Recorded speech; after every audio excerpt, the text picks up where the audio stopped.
जम्मू कश्मीर से आर्टिकल 370 हट चुका है। जम्मू कश्मीर राज्य का पुनर्गठन होने के बाद अब जम्मू कश्मीर और लद्दाख दो नए केंद्र शासित प्रदेश भी बन चुके हैं। अब मोदी सरकार चाहती है कि लद्दाख में संविधान के आर्टिकल 371 को लागू किया जाए और इसके लिए गृह मंत्री अमित शाह खुद सक्रिय हो गए हैं। तो जानते हैं कि आखिर क्या है आर्टिकल 371 और आखिर आर्टिकल 371 के लागू होने के बाद लद्दाख में क्या बदलेगा।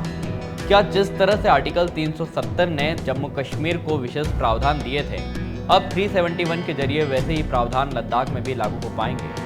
क्या इस आर्टिकल से लद्दाख को देश के बाकी केंद्र शासित प्रदेशों की तुलना में विशेष व्यवस्था मिलने लगेगी? आखिर लद्दाख में 371 के लागू होने से क्या ही बदल जाएगा? नमस्कार, मैं दीपक विश्वकर्मा स्वागत करता हूं आपका यूबी न्यूज़ में, जहां हम ना सिर्फ खबरें लाते हैं बल्कि उसका बारीक और सटीक विश्लेषण भी करते हैं। लेकिन जब से लद्दाख यूनियन टेरिटरी बना है, वहां के लोग आंदोलन कर रहे हैं और आंदोलन के जरिए वह चाहते हैं कि लद्दाख को पूर्ण राज्य का दर्जा दिया जाए। और अगर यह नहीं हो सकता है तो लद्दाख में 6th शेड्यूल यानी कि 6ठी अनुसूची लागू की जाए। तो यह 6th शेड्यूल क्या है, पहले उसे समझ लेते हैं। दरअसल इंडियन कॉन्स्टिट्यूशन के 6th शेड्यूल में कुछ राज्यों के लिए स्पेशल प्रोविजन दिए गए हैं। कॉन्स्टिट्यूशन के आर्टिकल 244(2) और आर्टिकल 275(1) के तहत असम, मेघालय, त्रिपुरा और मिजोरम में ट्राइबल एरियाज में ऑटोनॉमस डिस्ट्रिक्ट बनाने का प्रोविज़न है।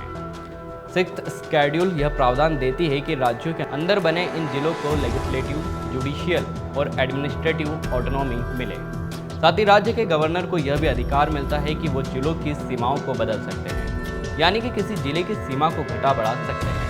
इतना ही नहीं, अगर किसी जिले में अलग अलग जनजातियां हैं तो कई अलग अलग जिले भी बनाए जा सकते हैं। इन जिलों का प्रशासन चलाने के लिए हर जिले में एक ऑटोनॉमस डिस्ट्रिक्ट काउंसिल यानी कि स्वायत्त जिला परिषद बनाने का भी प्रावधान है और इसका कार्यकाल 5 साल का होता है। इस ऑटोनॉमस डिस्ट्रिक्ट काउंसिल में ज़्यादा से ज़्यादा 30 सदस्य हो सकते हैं। हालांकि असम इसका एक्सेप्शन है। यह काउंसिल जल, जंगल, जमीन, खेतीबाड़ी, स्वास्थ्य और स्वच्छता के अलावा खनन, कानून व्यवस्था, विरासत, शादी, तलाक और सामाजिक रीति रिवाज से जुड़े कानून बना सकती है। मकसद यह है कि आदिवासी समुदाय के हितों को संरक्षित किया जा सके। वहीं अब लद्दाख के लोग भी चाहते हैं कि उनके राज्यों को भी 6th शेड्यूल में शामिल किया जा सके, ताकि लद्दाख को भी असम, मेघालय, त्रिपुरा और मिजोरम जैसा विशेष अधिकार मिल सके। क्योंकि लद्दाख में सबसे ज़्यादा आबादी जनजाति की है। इस मांग के सबसे बड़े समर्थक सोनम वांगचुक हैं, जिनकी जिंदगी पर 3 इडियट्स जैसी फिल्म भी बन चुकी है। अपनी मांग को लेकर सोनम वांगचुक लंबे समय तक आंदोलन कर चुके हैं। कांग्रेस भी लद्दाख के लोगों की इस मांग का समर्थन कर रही है। और तो और खुद बीजेपी के सांसद भी चाहते हैं कि लद्दाख को 6ठी अनुसूची में शामिल किया जाए, लेकिन केंद्र सरकार ने इससे साफ इनकार कर दिया है। लद्दाख को 6th शेड्यूल में शामिल करने को लेकर चल रहे आंदोलन की अगुवाई करने वाले 2 प्रमुख संगठन के साथ खुद गृह मंत्री अमित शाह ने बैठक की है और कहा कि लद्दाख को 6ठी अनुसूची में तो शामिल नहीं कर सकते, लेकिन वहां आर्टिकल 371 लागू किया जा सकता है। तो चलिए अब यह समझते हैं कि आर्टिकल 371 आखिर है क्या। आर्टिकल 371 कॉन्स्टिट्यूशन के सेक्शन 21 का हिस्सा है और इस आर्टिकल के जरिए महाराष्ट्र, आंध्र प्रदेश, गुजरात, तेलंगाना, सिक्किम, मिजोरम, अरुणाचल प्रदेश, असम, नागालैंड, गोवा, मणिपुर और कर्नाटक कुल 12 राज्यों को विशेष राज्य का दर्जा दिया गया है।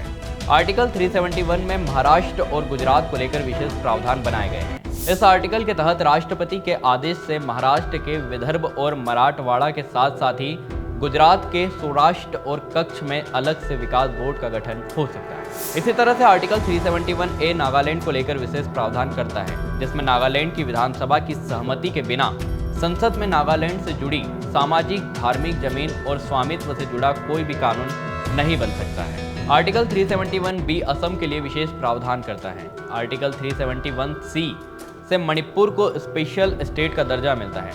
वहीं आर्टिकल 371D से आंध्र प्रदेश और तेलंगाना को विशेष दर्जा मिलता है। आर्टिकल 371E से आंध्र प्रदेश में सेंट्रल यूनिवर्सिटी बनाई जा सकती है। आर्टिकल 371F सिक्किम के लिए है। वहीं आर्टिकल 371G मिजोरम के लिए है। आर्टिकल 371H अरुणाचल प्रदेश के लिए, आर्टिकल 371I गोवा के लिए और आर्टिकल 371J कर्नाटक के लिए विशेष प्रावधान लेकर आता है। इन स्पेशल प्रोविजन से मतलब यह है कि चाहे नागालैंड हो या मणिपुर या फिर सिक्किम और अरुणाचल, इन राज्यों में रहने वाले लोगों के लिए सामाजिक, धार्मिक और पारंपरिक विषयों को लेकर संसद जो कानून बनाती है और जो पूरे देश में लागू होता है, वह इन राज्यों के निवासियों पर लागू नहीं होते हैं। संसद के बनाए कानून इन राज्यों में तब तक लागू नहीं होंगे जब तक इन कानूनों को राज्यों के विधानसभाओं की मंजूरी ना मिल जाए। तो मोटा माटी समझने के लिए यह काफ़ी है कि आर्टिकल 371 और 371A से J तक राज्यों को विशेष अधिकार मुहैया करवाता है। अगर आर्टिकल 371 लद्दाख में लागू होता है तो इसके लागू होने से लद्दाख को भी विशेष अधिकार मिल जाएगा और तब केंद्र सरकार इस लद्दाख के विकास के लिए अलग से फंड जारी कर सकेगी। लद्दाख अपने लोगों के लिए नौकरियों में संविधान में दिए गए आरक्षण की सीमा से बाहर जाकर भी आरक्षण दे सकेगा। इसके अलावा पूर्वोत्तर के राज्यों की तरह ही लद्दाख के मूल निवासियों को अपनी भाषा, संस्कृति और अपनी पारंपरिक मान्यताओं को संरक्षित करने का भी अधिकार मिल जाएगा। लद्दाख में आर्टिकल 371 को लागू करना जितना आसान दिख रहा है उतना है नहीं। दरअसल इसके लिए संविधान में संशोधन करना पड़ेगा।